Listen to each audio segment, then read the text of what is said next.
Hi scholars, welcome to our channel academia unlimited.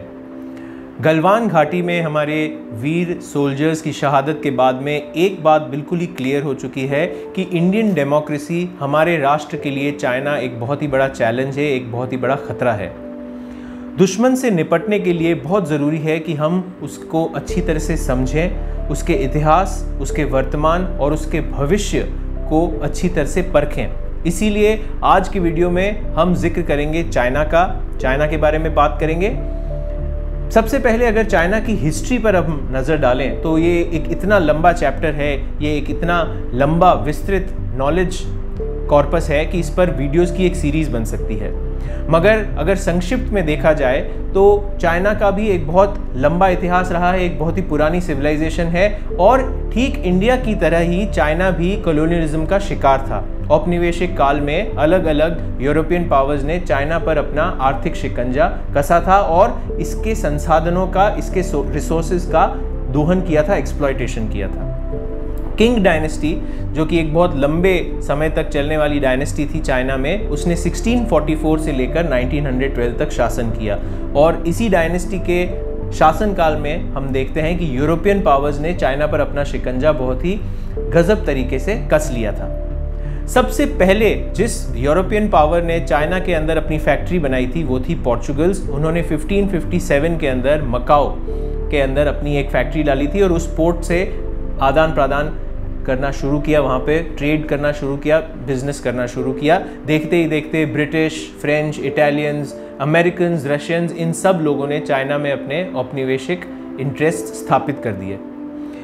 Opium Wars हुई 1840 के अंदर, सबसे पहली ओपियम वॉर हुई थी। 1856 to 60 में सेकेंड ओपियम वॉर्स हुई थी और आप चाइना की दयनीय स्थिति इस बात से इसका आकलन कर सकते हैं कि ओपियम वॉर्स किस लिए लड़ी गई थी, क्योंकि कुछ जो औपनिवेशिक देश थे, कॉलोनियल कंट्रीज थी, स्पेसिफिकली ब्रिटेन, वो चाहती थी कि चाइना के अंदर वो ओपियम, अफीम की खुली बिक्री करें और वो बेसिकली चाइना को एक अफीम खोर देश बनाना चाहते थे ताकि जिससे वो मुनाफाखोरी कर सकें। और चाइना की हालत इतनी खराब हो चुकी थी कि वो इस थोपे हुए दोहन का भी अपनी रक्षा उससे नहीं कर पाए। ओपियम वॉर्स हुई, दोनों ओपियम वॉर्स में किंग डायनेस्टी की आर्मी की हार हुई और यूरोपियन देशों का बोलबाला रहा। फिर बहुत लंबा चौड़ा इतिहास है, हम उसकी बात नहीं करेंगे। कैसे चाइना के अंदर राष्ट्रीय आंदोलन शुरू हुआ, 1912 के अंदर किंग डायनेस्टी का शासन खत्म हुआ और चाइना के अंदर एक रिपब्लिक फॉर्म हुई जिसका नाम था रिपब्लिक ऑफ चाइना। ये वही दौर था जब धीरे धीरे कम्युनिज्म भी चाइना में फैल रहा था। 1921 में चाइनीज़ कम्युनिस्ट पार्टी और कम्युनिस्ट पार्टी ऑफ चाइना की स्थापना हुई। अभी आपने न्यूज़ में देखा होगा, कुछ ही दिनों पहले जुलाई के पहले हफ्ते में 100 साल पूरे किए थे कम्युनिस्ट पार्टी ऑफ चाइना ने और इसका एक बहुत ही बड़ा जश्न चाइना में, बीजिंग में मनाया गया था।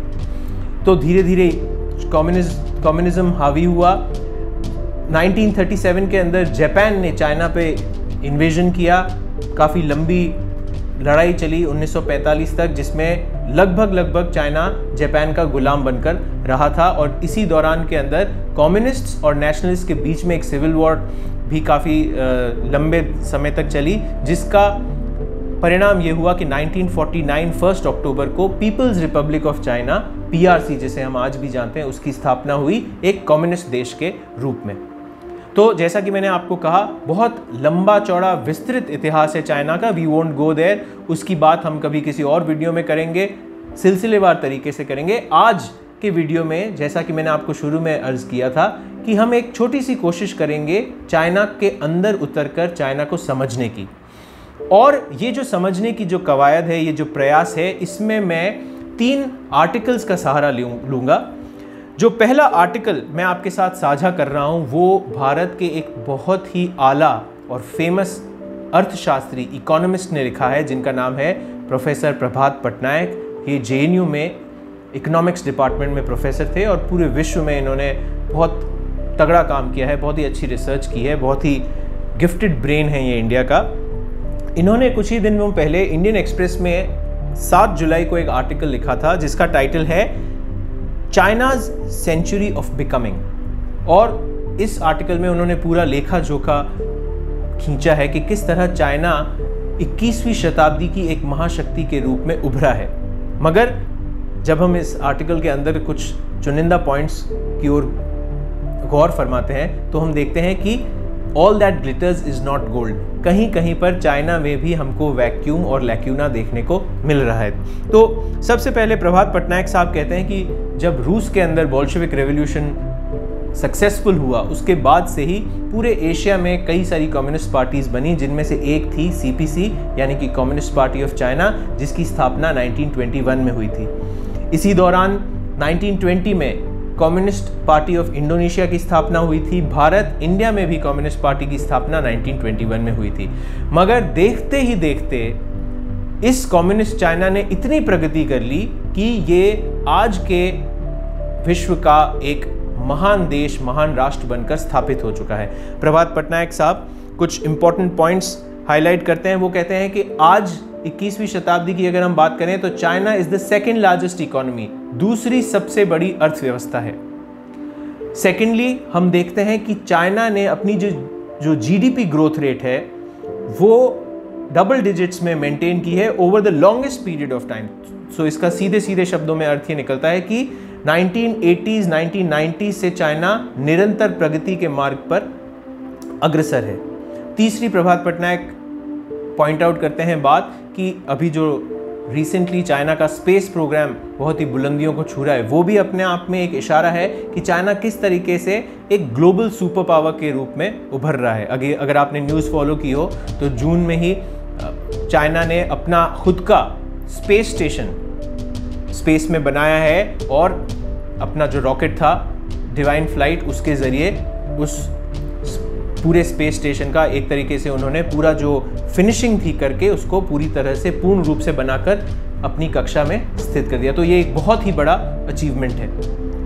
अब हम आते हैं कुछ मज़ेदार तथ्यों पर। प्रभात पटनायक साहब ही कह रहे हैं कि ऑफ कोर्स चलिए हम मानते हैं कि चाइना बहुत प्रगति कर रहा है, दिस एंड दैट, और मगर चाइना सक्सेस स्टोरी है उसमें कुछ लूप होल्स भी हैं, कहीं ना कहीं कुछ डाउट्स, कुछ मिस्ट्री भी हमें देखने को मिल रही है। और इस पॉइंट पर मैं फिर से वही बात दोहराना चाहूँगा कि अगर चाइना हमारे इंडिया के लिए एक खतरा है तो ये बहुत ज़रूरी हो जाता है, हमारे लिए अनिवार्य हो जाता है कि हम हमारे दुश्मन की साइकोलॉजी के अंदर तक उतरें, वो क्या है, उसकी क्या भाषा है, वो क्या करना चाह रहा है, इसको अच्छी तरीके से समझें। तो प्रभात पटनायक साहब इन डाउट्स को पॉइंट बाय पॉइंट रेज कर रहे हैं। सबसे पहली वो बात कहते हैं कि देखिए चाइना बहुत प्रगति कर रहा है एक्सेट्रा एक्सेट्रा, मगर चाइना में गजब इनकम इनइक्वालिटी है, जो आय है उसमें बहुत ज़्यादा डिफरेंस है, गरीब लोग और अमीर लोग के बीच में जो खाई है वो बहुत बड़ी गैप है।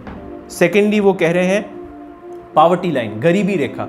अब चाइना क्लेम तो कर रहा है कि पिछले 30 सालों में उसने लगभग 20 से 25 करोड़ लोगों को गरीबी रेखा से ऊपर उठाया है, बट यहाँ पर जो पॉवर्टी लाइन की डेफिनेशन है वही इन्होंने चेंज कर दी है और बहुत ही निम्न स्तर की पॉवर्टी लाइन इन्होंने डिफाइन की है, जो है only 9 Chinese yuan per day. और प्रभात पटनायक कहते हैं कि ये इतना कम वैल्यू है कि इन 9 युआन्स में केवल 2 पानी की बोतलें आ सकती हैं 1-1 लीटर की। तो इतनी लो डेफिनेशन पॉवर्टी की रखकर वो ये क्लेम कर रहे हैं कि हमने इतने लोगों को पॉवर्टी लाइन से उबारा है। तो कहने का सीधा सीधा तात्पर्य ये है कि गरीबी अभी भी चाइना से डिसअपियर नहीं की है। इस बात में कोई संदेह नहीं है कि they have taken strides, they have left forward, बहुत ही गजब उन्होंने प्रगति की है, मगर रातों रात चाइना भी अभी एक फुली डेवलप्ड नेशन नहीं हुआ है। तीसरी बात प्रभात पटनायक पॉइंट आउट कर रहे हैं कि चाइना के अंदर अभी भी लार्ज अनयूटिलाइज्ड लेबर है, यानी कि लेबर अभी भी अनएम्प्लॉयमेंट जो है वहाँ पर अभी भी वो अनएम्प्लॉयमेंट है, और जैसे डेवलप्ड नेशंस में होता है कि लेबर की शॉर्टेज हो जाती है, ये स्थिति अभी तक चाइना में नहीं आई है।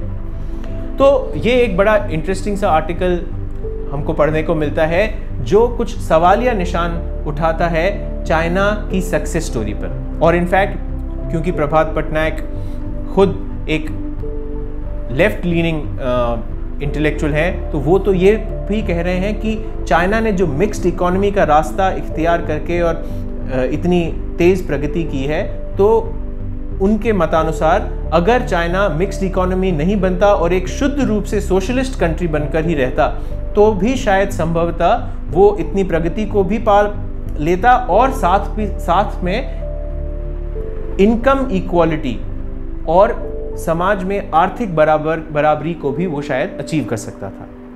तो ये बातें प्रभात पटनायक के आर्टिकल से हमको मिलती हैं। दूसरा स्कॉलर्स जो आर्टिकल मैं आपके साथ शेयर करना चाहता हूँ वो भी एक बहुत ही नामचीन व्यक्ति ने लिखा है। He is an expert in the field of international diplomacy, he himself has been a diplomat, mister Shyam Saran. उनके आर्टिकल का टाइटल है इनसिक्योरिटी अमिड सेंटेनरी और ये छपा था इंडियन एक्सप्रेस में 8 जुलाई को। ये भी बहुत ही इम्पॉर्टेंट आर्टिकल है क्योंकि ये भी चाइना को समझने में हमारी मदद कर रहा है और कुछ सवालिया निशान उठा रहा है। इस आर्टिकल में श्याम सरन जी लिखते हैं कि देखिए चाइना के अंदर जो परिवर्तन हो रहा है उसके पीछे एक बहुत बड़ा कारण ये है कि जो सीपीसी है, कम्युनिस्ट पार्टी ऑफ चाइना, उसी के नेचर, उसी की प्रवृत्ति, उसी की प्रकृति में बहुत सारे चेंजेस आ रहे हैं। CPC is transforming itself. और ये कैसे हो रहा है? श्याम सरन बताते हैं कि डेंग जियाओपिंग एक बहुत ही पॉपुलर और लंबे समय तक शासन करने वाले चाइना के पॉलिटिशियन थे जिन्होंने आर्थिक सुधार, इकोनॉमिक रिफॉर्म्स को सबसे पहले चाइना में लागू किया था और चाइना को एक सही मायने में विश्व शक्ति बनाने का एक बहुत बड़ा श्रेय डेंग जियाओपिंग को जाता है। तो श्याम सरन जी लिखते हैं कि डेंग जियाओपिंग का जो समय था 70-80 के जो दशक थे, उस समय सीपीसी जो कम्युनिस्ट पार्टी ऑफ चाइना थी वो बहुत ही सुपरवाइजरी और रेगुलेटरी रोल में थी। वो बहुत ज़्यादा हस्तक्षेप नहीं कर रही थी लोगों के जीवन में और बहुत ज़्यादा एक इनोवेटिव अप्रोच के साथ वो शासन कर रहे थे। उन्होंने कम्यून्स बनाए थे, छोटी छोटी जगहों में डिसेंट्रलाइजेशन ऑफ पावर किया था, पावर का बंटवारा किया था, लोकल लेवल के लीडर्स को वो खुली छूट देते थे, एक स्पेस देते थे एक्सपेरिमेंट करने के लिए, इनोवेशन करने के लिए, एक्सेट्रा एक्सेट्रा, जिसकी वजह से चाइना प्रगति के मार्ग पर अग्रसर हुआ। अब इसके ठीक विपरीत जब हम 2021 के सीपीसी की ओर नज़र डालते हैं जो शी जिनपिंग द्वारा नेतृत्व जिसका किया जा रहा है, वो सीपीसी बिल्कुल अलग है। It is an absolute leadership of party ideology पे ये काम कर रही है, यानी कि government, military, civilian dispensation, academia, education, commerce, name the thing and it is being governed और रेगुलेटेड बाय द सीपीसी। यानी कि डेंग जियाओपिंग के समय तो केवल रेगुलेटरी रोल था पार्टी का, अब पार्टी हस्तक्षेप हर जगह कर रही है, हर फील्ड में कर रही है और धड़ल्ले से कर रही है। और वो कहते हैं कि China is the party, party is the China. तो इतना ज़्यादा हस्तक्षेप इस पार्टी का हो चुका है चाइना के अंदर शी जिनपिंग के नेतृत्व में। अब देखिए मज़ेदार बात यहाँ पर यह है कि श्याम सरन जी पॉइंट आउट कर रहे हैं कि ये इनसिक्योरिटी क्यों बढ़ रही है। तो इसके वो बहुत ही अच्छे पॉइंट्स बता रहे हैं। सबसे पहला पॉइंट जो वो बता रहे हैं कि इतना ओवरबियरिंग, ओवरवेलमिंग सीपीसी क्यों बन रही है शी जिनपिंग के नेतृत्व में, तो वो कह रहे हैं कि कम्युनिस्ट पार्टी ऑफ चाइना को सबसे बड़ा जो डर सता रहा है वो ये है कि कहीं उनका भी बोरिया बिस्तर साफ नहीं हो जाए सोवियत संघ की तरह, यूएसएसआर की तरह, और उनको भी कोई कम्युनिस्ट पार्टी ऑफ चाइना के अंदर से ही गोर्बाचोव जैसा नेता नहीं मिल जाए। मिखाइल गोर्बाचोव, अगर आपको याद हो तो 1989 में उसने कुछ रिफॉर्म्स इंट्रोड्यूस किए थे, ग्लासनोस्ट, पेरेस्ट्रोइका, और इन रिफॉर्म्स और इस नई हवा से यूएसएसआर या सोवियत संघ बिल्कुल टूटकर बिखर गया था। तो चाइनीज़ कम्युनिस्ट पार्टी को ये बहुत बड़ा डर सता रहा है कि कहीं गोर्बाचोव जैसा लीडर हमारे यहाँ नहीं आ जाए और कोई ऐसे डेमोक्रेटिक पॉलिटिकल रिफॉर्म्स लागू करे जिससे चाइना भी टूटकर बिखर जाए। सेकेंडली, मिस्टर श्याम सरन कह रहे हैं कि चाइनीज़ कम्युनिस्ट पार्टी इसलिए भी बहुत ज़्यादा एग्रेसिव, ओजपूर्ण और ओवरवेलमिंगली डोमिनेटिंग हो रही है क्योंकि वो अपने कार्डर्स को, अपने कार्यकर्ताओं में एक नई जान, एक नई ऊर्जा का संचार करना चाहते हैं। यूएसएसआर में भी यही प्रॉब्लम हुई थी कि 89-90 तक आते आते सोशलिज्म इतना पिट चुका था कि जो कार्डर्स थे पार्टी के जो कार्यकर्ता थे, उनमें आइडियोलॉजिकल ज़ील, आइडियोलॉजिकल जुनून मर गया था और रातों रात उन्होंने सोवियत संघ का विघटन होने दिया। तो to avoid that CPC is becoming overtly aggressive. और तीसरा पॉइंट जो श्याम सरन बताते हैं, वो कहते हैं कि जो राष्ट्रीय आर्मी है, राष्ट्र की जो आर्मी है, उसको भी पार्टी के नीचे रखना बहुत ज़रूरी है, क्योंकि सोवियत संघ में भी यही प्रॉब्लम हुई थी। जो आर्मी थी, जो सोवियत संघ की आर्मी थी, उसका जो भावात्मक रवैया था वो राष्ट्रीय हो गया और उन्होंने पार्टी को बचाया नहीं जब विघटन की जो प्रक्रिया थी वो शुरू हो गई। तो ये 3 बहुत शानदार इनसिक्योरिटीज़ श्याम सरन जी के आर्टिकल से निकलती हैं। स्कॉलर्स, आज के वीडियो को बनाने का बस एक ही उद्देश्य है, मैं भी प्रयत्न कर रहा हूं और आपसे भी आशा करूंगा कि हम हमारे दुश्मन को अच्छी तरह से समझें, अच्छी तरह से जानें। मैं एक और बात आपसे अर्ज करना चाहूँगा कि कितने लोग हैं हम में से, या हमारी यूनिवर्सिटीज़ में कितने ऐसे सेंटर्स हैं जो चाइनीज़ पॉलिसी को स्पेसिफिकली पढ़ रहे हैं, चाइनीज़ लैंग्वेज को स्पेसिफिकली पढ़ रहे हैं। हमें तो कुछ नहीं पता। जबकि चाइना का हाल आप ये देखिए कि वो गलवान घाटी में जब युद्ध हुआ था तो हमारे खिलाफ साइकोलॉजिकल वॉरफेयर कर रहे थे, हमारे सोल्जर्स को भटकाने के लिए वो हमारे कुछ चुनिंदा फिल्मी गीत चला रहे थे। तो वो तो हमें इतना अच्छी तरह से जानते हैं और हम उनके बारे में कुछ नहीं जानते हैं। तो सबसे पहली बात तो ये कि हमें उन्हें अच्छे से जानने की ज़रूरत है। सेकेंडली, दुश्मन से निपटने के लिए हमें न केवल उससे समझना चाहिए बट उसकी कुछ अच्छी बातों को भी अंगीकार करना चाहिए। We should adopt the good things in our enemies. और इसी पॉइंट को आगे बढ़ाने के लिए मैं एक और शानदार आर्टिकल आपके साथ शेयर करूंगा। ये आर्टिकल लिखा है शिखा अग्रवाल ने और ये इंडियन एक्सप्रेस में 30 जून को पब्लिश हुआ था। इस आर्टिकल का टाइटल है कास्ट इन चाइनाज इमेज।